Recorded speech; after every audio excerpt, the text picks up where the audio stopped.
and you might not be able to see this. Okay, yeah. Yes. Those are just the main functions of copper that I've identified over the 15-year period of research. Yeah, because when I asked you, can you list some of copper function, you were probably thinking, oh no, which of 150 things that it does will I pick? No, that's just it. And again, we got to go back to the programming.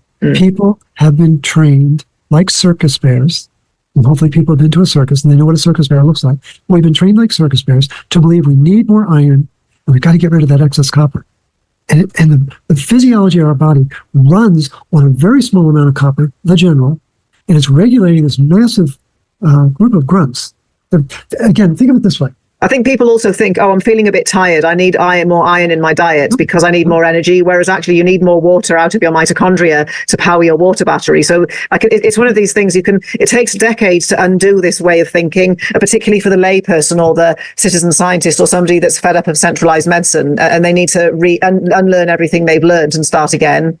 That's right. Well, I've had to do that. I'm sure you've had to unlearn things over and over. Same here. Yeah. Well, I was talking to the chemist this morning.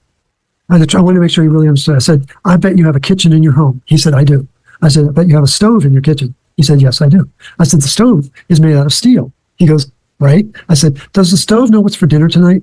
He goes, no. I said, does the stove know which pot to put on the pan? He says, no. I said, does it know what temperature to turn on? He goes, no. I said, you need a chef for that, right? He goes, yes. And I said, guess who the chef is? He said, I have no idea. I said, it's copper.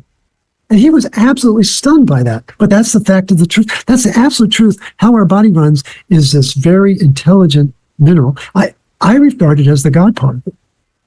Copper has a magnetic attraction to sunlight. Copper has a magnetic attraction to ammonia. Why is that important to know? Sunlight and ammonia represent the beginning and end of life.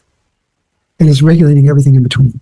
But also, doesn't copper it changes its magnetic behavior in the influence of different electromagnetic fields? So when you change the electromagnetic field, you change what copper's attracted to or not, which again is that's where this conversation can go later, because that's sort of quite heavy physics.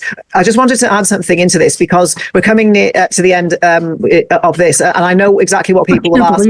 What people will ask about is, can I cook in cast iron cooking vessels? And also, what about copper vessels? Because obviously copper is a brilliant heat conductor, but also isn't there a particular incident that happened